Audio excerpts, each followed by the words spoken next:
हमारी संस्कृति, हमारे संस्कार सदा रहे हमारे साथ। भारत की पुरातन गाथाएं और महान संतों की वाणी। सब्सक्राइब करें तिलक कथाएं। कई तरीके की एलईडी लाइट्स आपके घर और ऑफिस के लिए। GR LED lights, make India bright.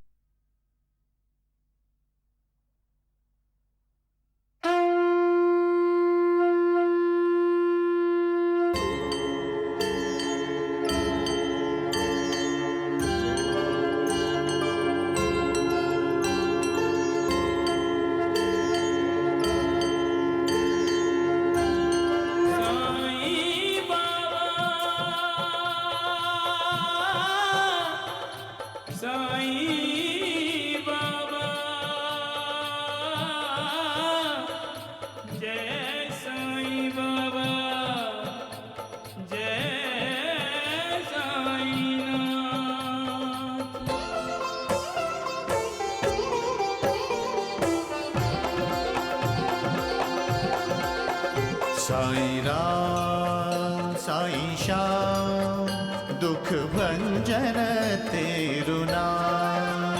Sai Ram Sai Shyam दुख भंजन तेरु नाम। हे साईनाथ तेरे आने से, हे साईनाथ तेरे आने से हुआ धन्य ये धरती धाम धाम। साईं राम साईं श्याम दुख भंजन तेरु नाम।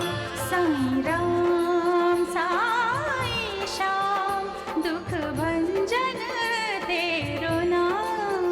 सुख धाम धन धाम साईं राम साईं श्याम गुण धाम यश धाम। साईं राम साईं श्याम ओ भक्त वत्सल दीन बंधु बाबा तुझे प्रणाम। साईं बाबा तुझे प्रणाम। साईं बाबा तुझे प्रणाम।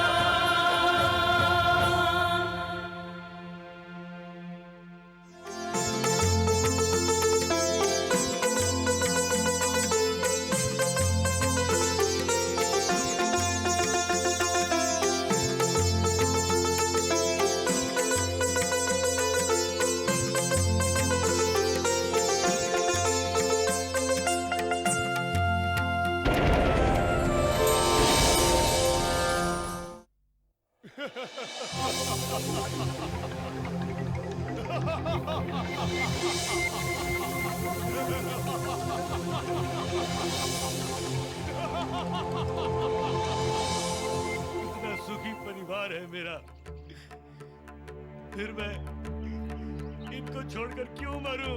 मुक्ति का मतलब आजादी है, छुटकारा है इस शरीर से, इस जन्म मरण से। लेकिन मनुष्य फिर भी अपने शरीर से, घर से, परिवार से, बाल बच्चों से मोह करता है।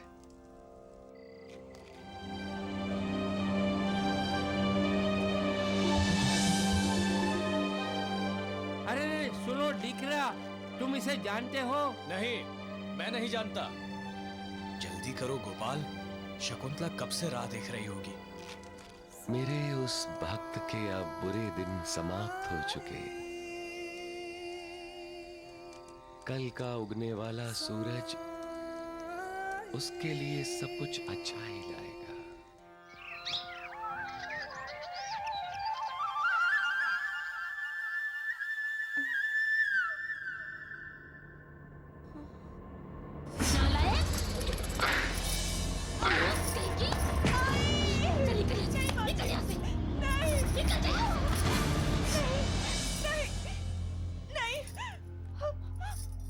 तुम कैसी हो डिकरा? नहीं नहीं, उठो नहीं तुम डिकरी, तुम आराम करो। अरे तुम रास्ते में बेहोश पड़ी थी, हम तुम्हें वहां से उठाकर यहाँ ले आए।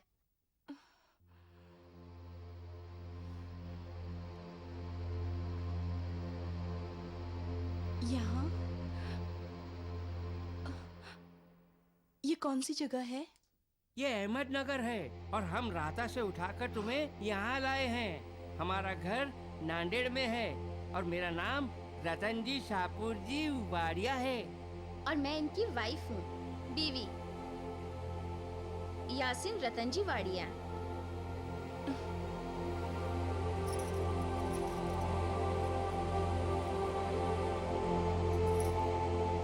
हम नांदेड़ जाने से पहले तुम्हें तुम्हारे घर छोड़ देना चाहते हैं। तुम हमें अपने घर का पता बताओ।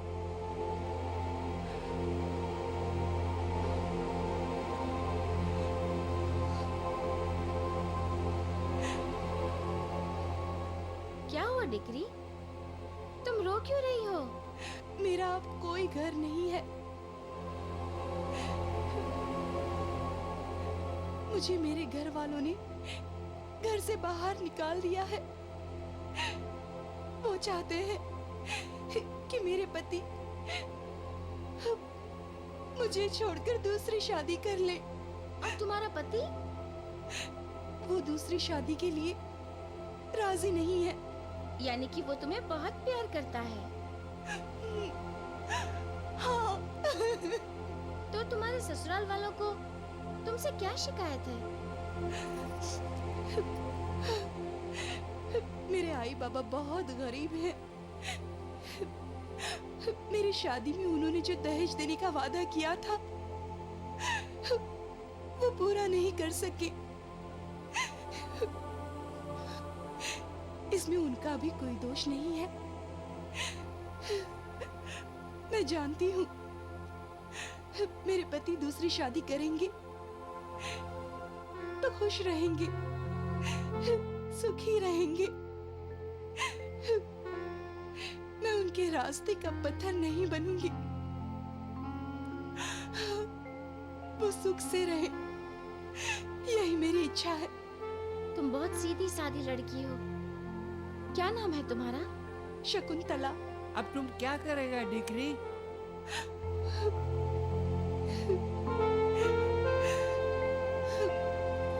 आप मुझे मेरे मायके छोड़ दीजिएगा, आपकी बड़ी कृपा होगी।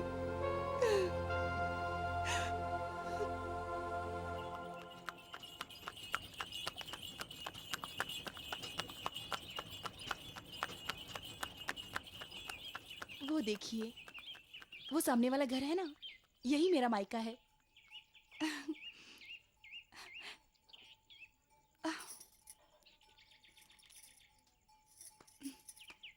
आइए, आइए ना।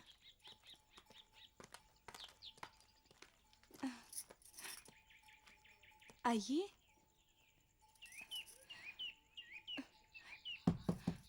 आई, आई दरवाजा खोलो। आई दरवाजा खोलो। आई, आई मैं आ गई हूँ। दरवाजा खोलो। आई दरवाजा खोलो ना। साहूकार जी, आप यहाँ? और मेरे आई बाबा कहाँ हैं? शकुंतला बेटी, तू तो जानती है तेरे शादी के लिए ये मकान मेरे पास गिरवी रखकर मुझसे कर्ज लिया था। वो पैसा लौटाना तो दूर, मुझे सूद के पैसे भी नहीं लौटा सके। कहाँ से लौटाते? आखिर उन्होंने ये मकान मेरे नाम कर दिया। और क्या साहूकार जी? मेरी आई और बाबा कहाँ हैं? बताइए ना। मुझे कुछ नहीं मालूम। हाँ, ये गांव छोड़ गए दोनों।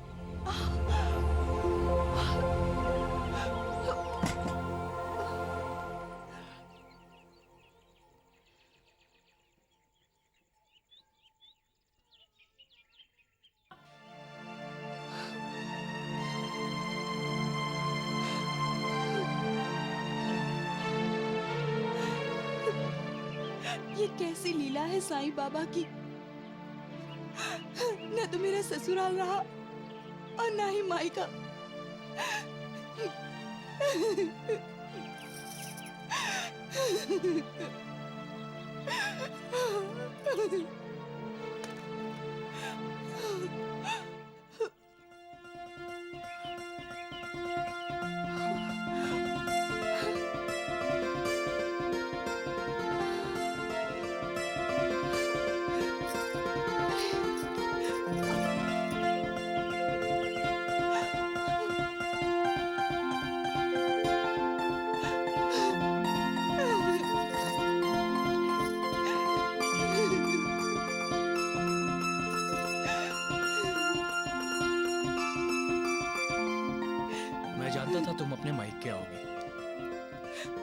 इसलिए यहाँ आ गया और तुम्हारा इंतजार कर रहा था।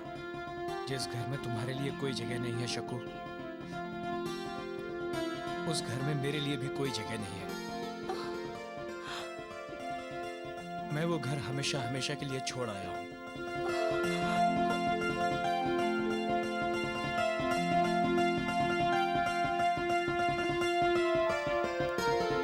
आपका बहुत बहुत धन्यवाद।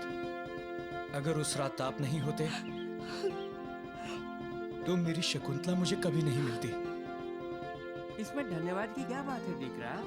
एक इंसान को इंसान की मदद करनी ही चाहिए।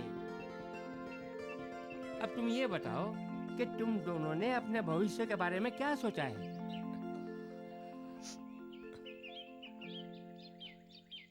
अब हम दोनों कहीं जाकर मेहनत मजदूरी करके रोटी कमाएंगे। बुरा मत मानो दीकरा, तो तुम दोनों हमारे साथ नांदेड़ चलो। नांदेड़ में हमारा बहुत बड़ा कारोबार है। तुम दोनों कारोबार में रतन जी की मदद कर सकते हो। मेहनत मजदूरी ही करनी है तो नांदेड़ में क्यों नहीं?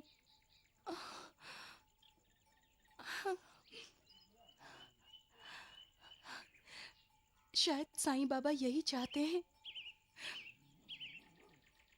हम तैयार हैं।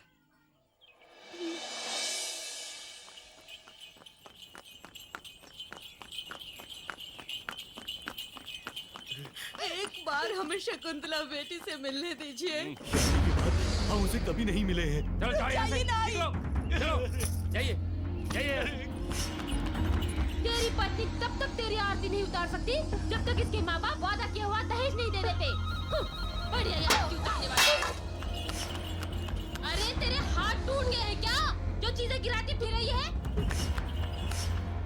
जरा देख खुद तो।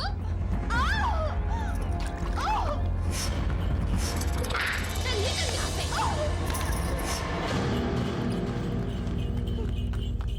जब अपने पराये हो जाते हैं,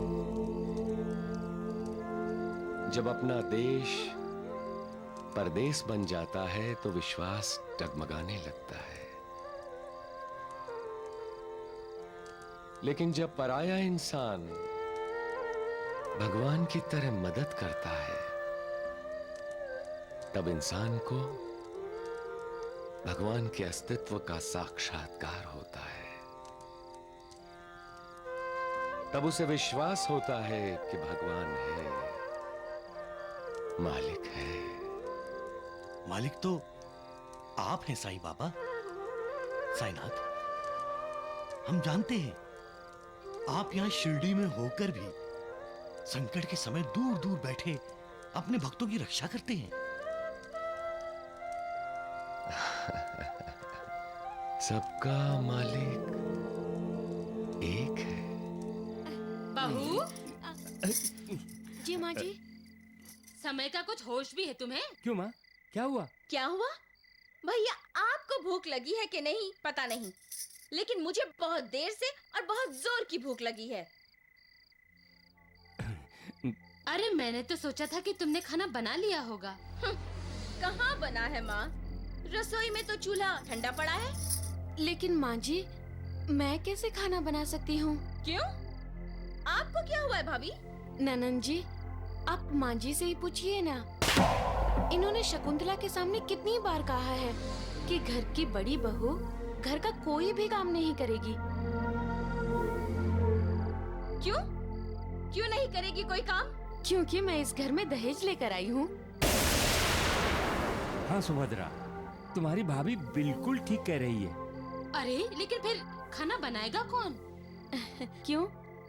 मेरी प्यारी ननन जी जो यहाँ हैं, ये बनाएंगी। मैं? नहीं नहीं, मुझे खाना वाना बनाना नहीं आता। मैंने कभी खाना बनाया ही नहीं।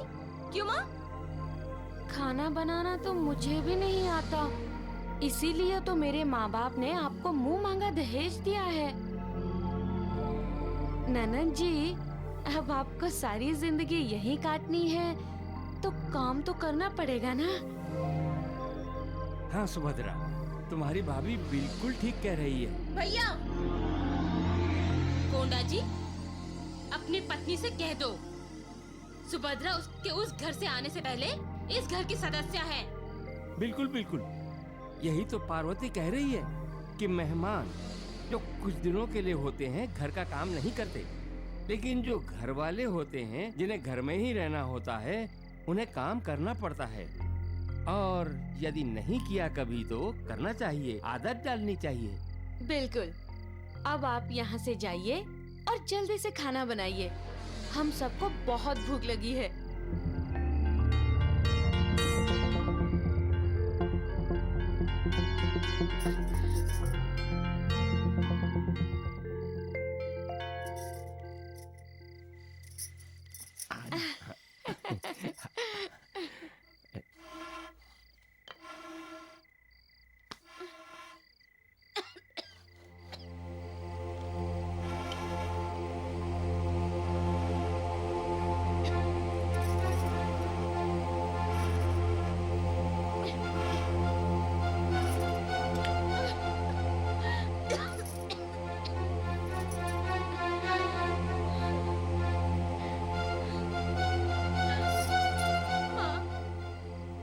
शकुंतला भाभी होती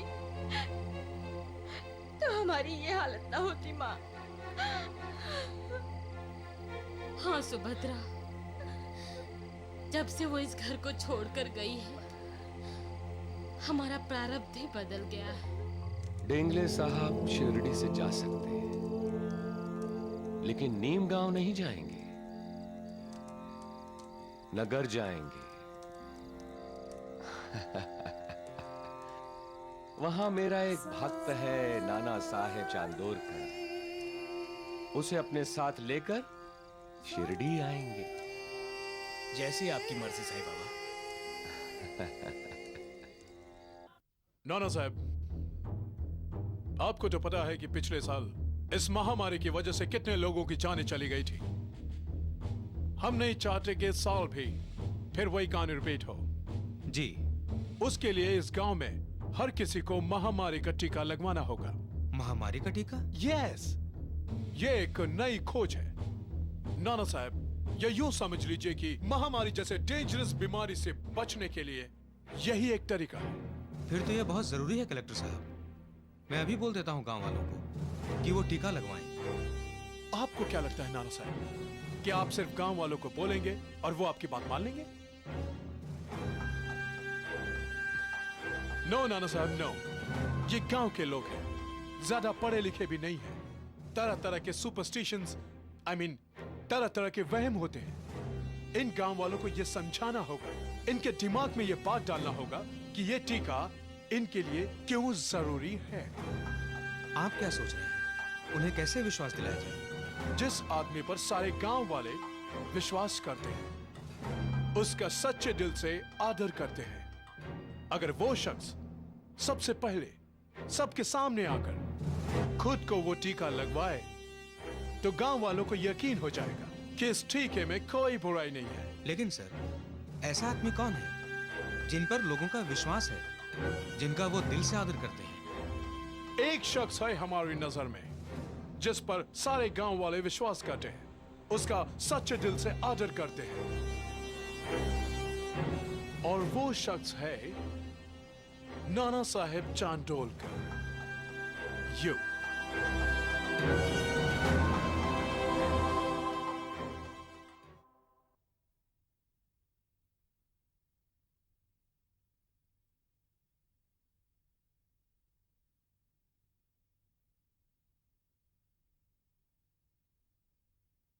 कलेक्टर साहब को बोल दो वो खुद टीका क्यों नहीं लगवाते। दूसरों की जान क्या जान नहीं, बिल्कुल नहीं लगाना आप टीका। लेकिन वो कलेक्टर साहब हैं, अगर उनका हुक्म नहीं माना तो वो नाराज हो जाएंगे। सिर्फ 2 हफ्ते का टाइम दिया है उन्होंने मुझे सोचने के लिए। मुझे तो डर लग रहा है। जिस पर साईं बाबा की कृपा हो वो कभी किसी से नहीं डरता नाना साहेब। बाबा साहेब, आप आइए आइए। आइए आइए नहीं, चलिए चलिए कहिए नाना साहेब। मैं आपको अपने साथ ले जाने आया हूँ। कहाँ? शिरडी। साईं बाबा का आदेश है कि नाना साहेब चांदोलकर को लेकर शिरडी आओ। साईं बाबा ने आपसे कहा? हाँ, सचमुच नाना साहेब, आप बहुत भाग्यशाली हैं। मैं भाग्यशाली? हाँ, जिस पर साईं बाबा जैसे सद्गुरु की कृपा होती है, उस जैसा भाग्यशाली कोई नहीं होता।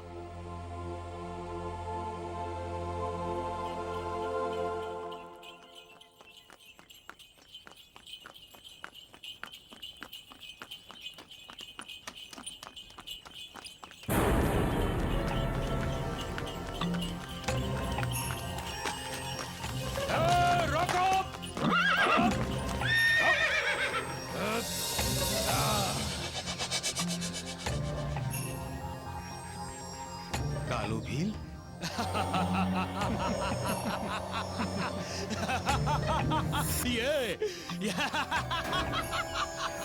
ये तो अंग्रेज साहब का खास आदमी है। इसे ले चलते हैं उठा के। साहब भरपूर इनाम देंगे इसकी जान का। नहीं कालू, लंबा काम नहीं करने का। इनके पास जो कुछ है ले लो और यही खत्म कर देते हैं इनको। ठीक है, जैसी तुम लोगों की मर्जी।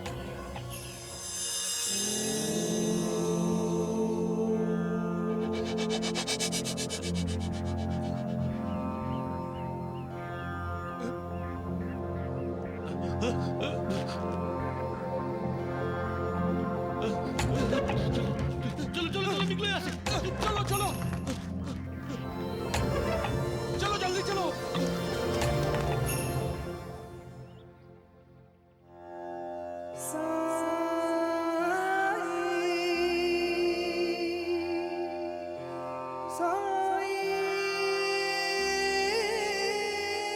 चलो भाई, अब रुके क्यों हो? भगाओ अपना टांगा जोर से।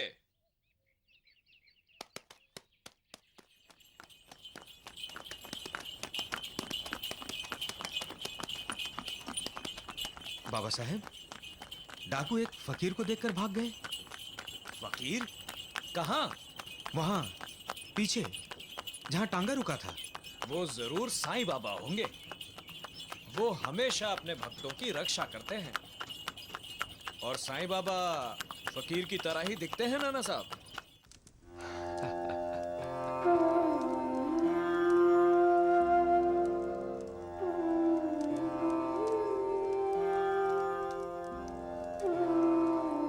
कहाँ है साईं बाबा?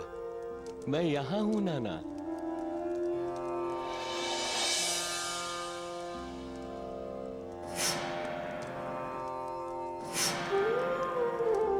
कब से तुम्हारा इंतजार कर रहा हूं मैं।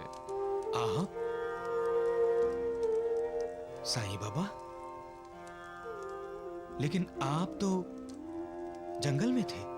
मैं हर जगह हूं नाना, अपने भक्तों की सुरक्षा के लिए, उनके कल्याण के लिए मैं हर जगह पहुंचता हूं।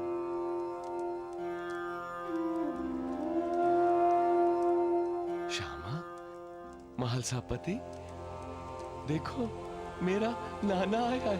नाना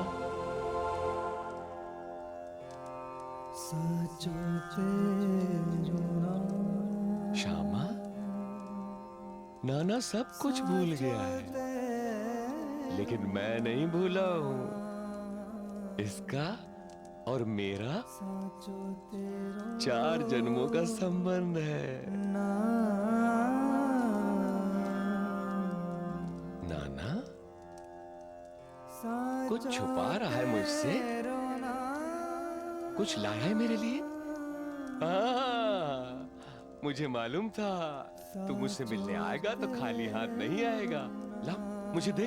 क्या लाया मेरे लिए? दे दे, मुझे दे, जल्दी दे। माफ कीजिए साईं बाबा, मैं कुछ नहीं लाया हूँ। ए ना ना, ते झूठ नहीं बोलना। हाँ। नहीं साईं बाबा, मैं सच बोल रहा हूँ। ये बाबा साहब देंगले मेरे घर आए थे और मुझे जल्दी जल्दी में अपने साथ ले आए। मैं आपके लिए भेंट लाना ही भूल गया। तुम भूल गए हो, लेकिन नानी भला कभी भूल सकती है? आप नानी को जानते हैं? मैं हर किसी को जानता हूं नाना। याद करो, नानी ने तुम्हें कुछ दिया था। सुनिए, ये आपके रास्ते के लिए रख लीजिए। क्या है इसमें? बादाम, काजू, किशमिश और खड़ी शक्कर।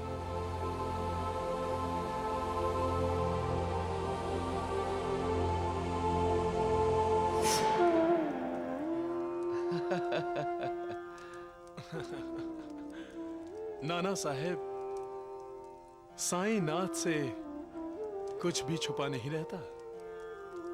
नानी ने मुझे किशमिश दी, ये सिर्फ मैं, बाबा साहब, मैना और नानी जानते हैं। शिरडी में बैठे बैठे साईं बाबा ने कैसे जान लिया? नाना, तुम चाहे जहां भी रहो, चाहे कुछ भी करो, लेकिन इतना याद रखो, मुझे सब पता है।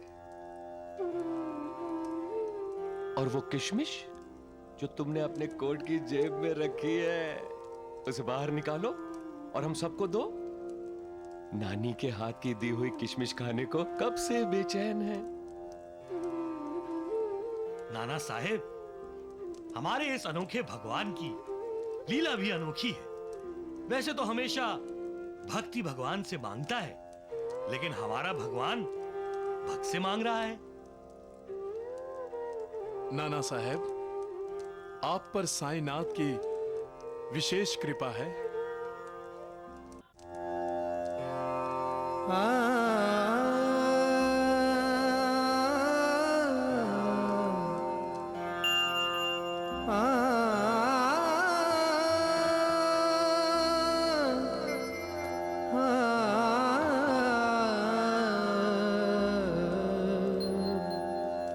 साईं बाबा,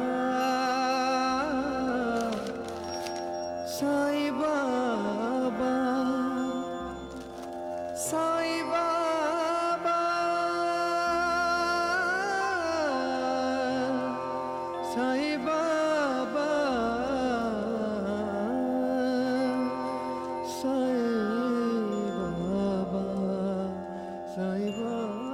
श्यामा, लो, सबको बांट दो।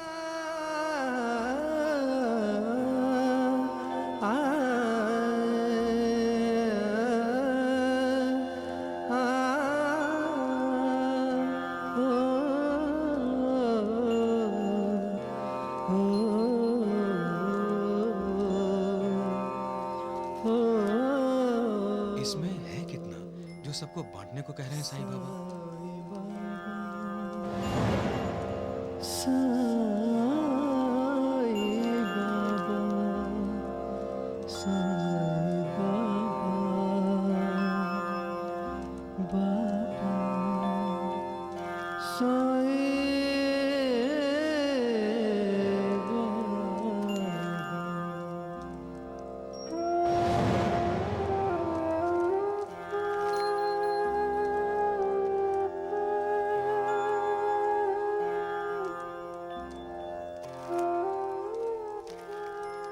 अरे सुनो, सब मत खा जाना।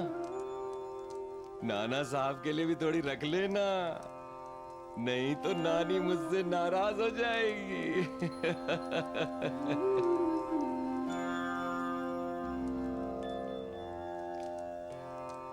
नाना, हमने तुम्हें नानी का प्यार लौटा दिया है। उससे कहना किशमिश स्वादिष्ट थे। और हाँ नाना, हमारी मैना ताई के लिए उसके मामा जो रिश्ता लाए थे, उसका क्या हुआ? आपको कैसे पता? ये बात तो सिर्फ नानी, मैना और मैं जानते हैं। नाना साहेब, साईं बाबा से कुछ नहीं छुप सकता। साईं बाबा के लिए तो कुछ भी असंभव नहीं। नाना, नानी के भाई ने जिस लड़के की बात की है, वो लड़का अच्छा है। हमारी मैना और वो सुख से रहेंगे। उनकी शादी कर दो।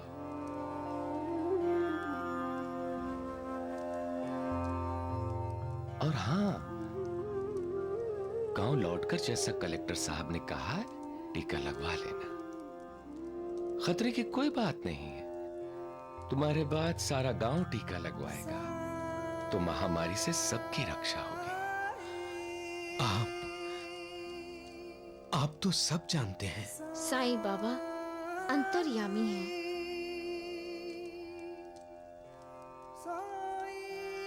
मैं जान गया हूं, आप ही शिरडी के चलता बोलता देव हैं। यहां आते समय आप ही ने डाकुओं से हमारी रक्षा की थी।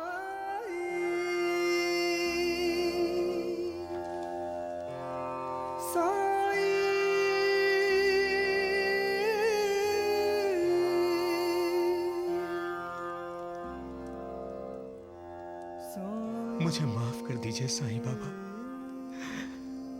मैं आपके बार बार बुलाने पर भी यहां नहीं आया। मैं आपका अपराधी हूं। अब मैं आपके चरणों को छोड़कर कहीं नहीं जाऊंगा। इनकी पूजा ही मेरा धर्म है।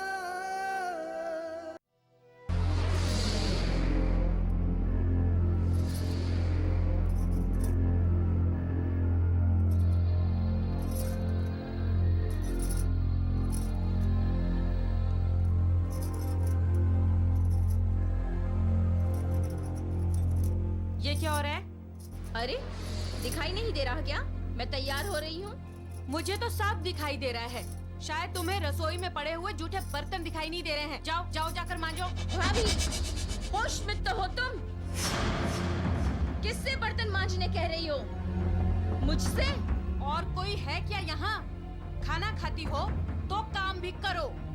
जाके पहले बर्तन मांजो, उसके बाद रसोई को पानी से अच्छी तरह से धो देना। इधर उधर आटा बिखरा पड़ा है। तुम्हारी इतनी हिम्मत, तुम मुझ पर हुक्म चलाओगी? बिल्कुल चलाऊंगी। मैं इस घर की बड़ी बहू हूँ। बड़ी बहू की बच्ची?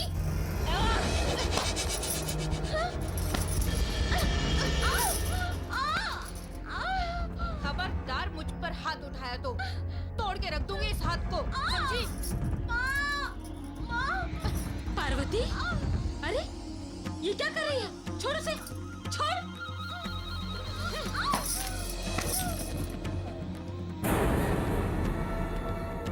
तुम्हारा दिमाग तो ठीक है पार्वती। मैं ननद जी का दिमाग ठिकाने लगा रही हूँ।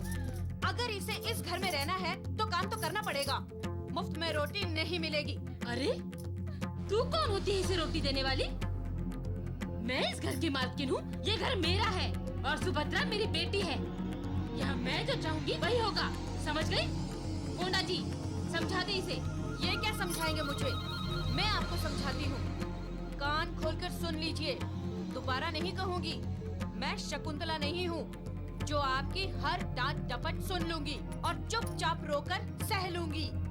शकुंतला तो यहाँ से चली गई क्योंकि वो इस घर में दहेज नहीं लेकर आई थी, लेकिन मैं यहाँ इस घर में दहेज लेकर आई हूँ, और वो भी इतना कि ये घर तो घर, इन्होंने जमीन भी उसी पैसे से खरीदी है। और अभी अभी जो आपने कहा है कि ये घर मेरा है, ये गलतफहमी अपने दिमाग से निकाल दीजिए। ये घर मेरा है, मेरा। सुना माँ, तुम्हारी बड़ी बहू क्या कह रही है? ये तो सुन ही रही हैं। तुम भी कान खोलकर सुन लो ननद जी। तुम अपना घर छोड़कर आई हो यहाँ, इसलिए जो मैं कहूँगी वो तुम्हें करना पड़ेगा। अगर नहीं कर सकती तो ये घर छोड़कर जा सकती हो। अरे कोंडा जी, तुम चुप क्यों हो? बोलते क्यों नहीं कुछ इसे? क्या बोलूं माँ, पार्वती तो ठीक ही कह रही है।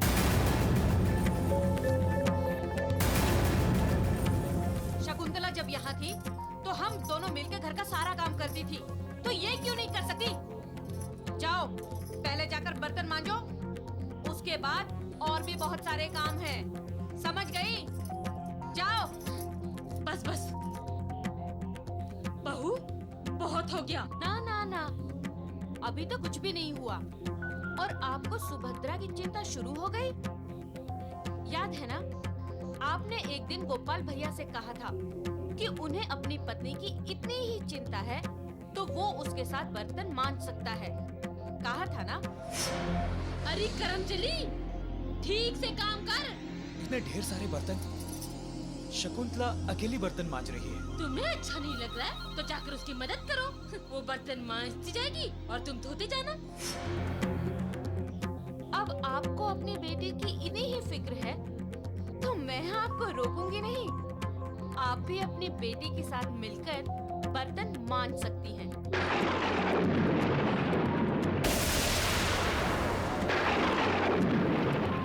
आप दोनों सोच क्या रही हैं? सुभद्रा, अगर घर का काम नहीं करना है तो घर के दरवाजे खुले हैं।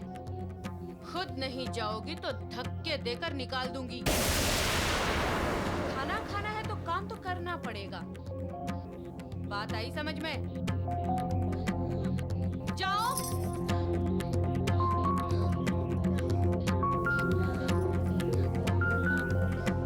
आप भी जाइए।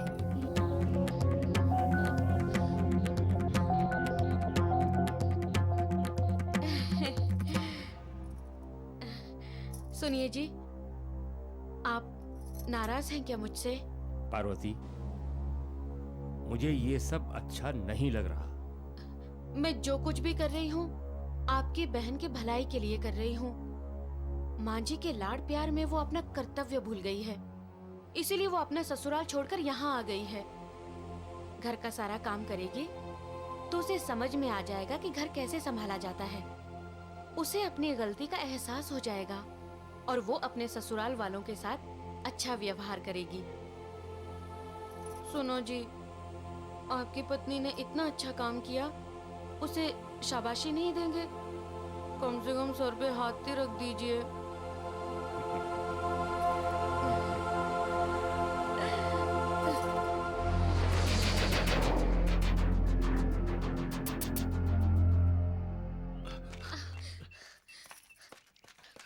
अगो भाई, क्या है? अहो ऐकलत, गौली बुआ आ गए। गौली बुआ आ गए? अगर पंढरपुर से आए होंगे। विठोबा के इतने बड़े भक्त हैं कि 8 महीने पंढरपुर में ही रहते हैं, पर लौटते समय आजकल शिरडी होकर ही जाते हैं। पिछले साल भी साईं मामा के दर्शन करने आए थे। हाँ, चलिए। चले। विठ्ठल विठ्ठल पांडुरंग, विठ्ठल विठ्ठल पांडुरंग, विठ्ठल विठ्ठल पांडुरंग। विठोबा की कृपा आप सब पर बनी रहे। गोली बुआ, हम आप में विठोबा को देखते हैं। मैं विठोबा नहीं हूँ, मैं भी आप सब की तरह विठोबा का ही भक्त हूँ।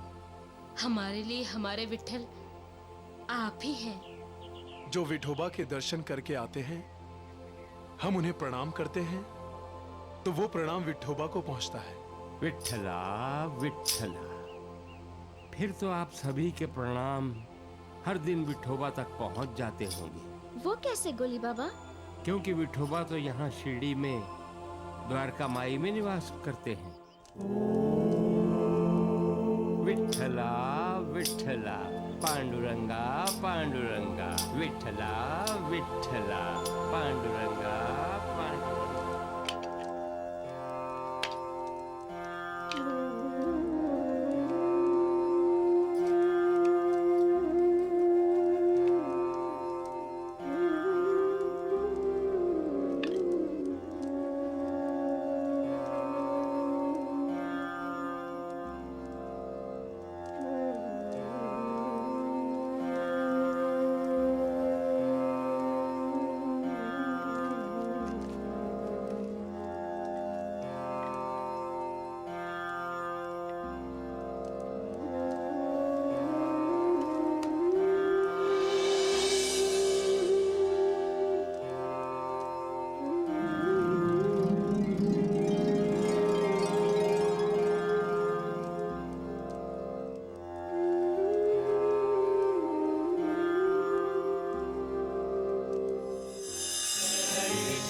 जय जय विठ्ठल जय हरि विठ्ठल जय जय विठ्ठल जय हरि विठ्ठल जय जय विठ्ठल जय हरि विठ्ठल जय जय विठ्ठल जय हरि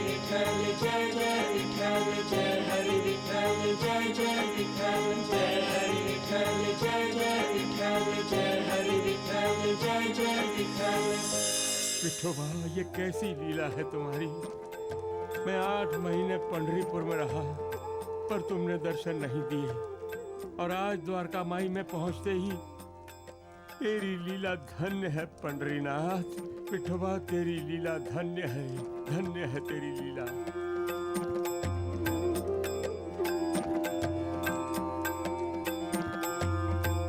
अरे अरे तुम सब देखो, देखो विठोबा प्रकट हुए हैं, देखो तुम सब।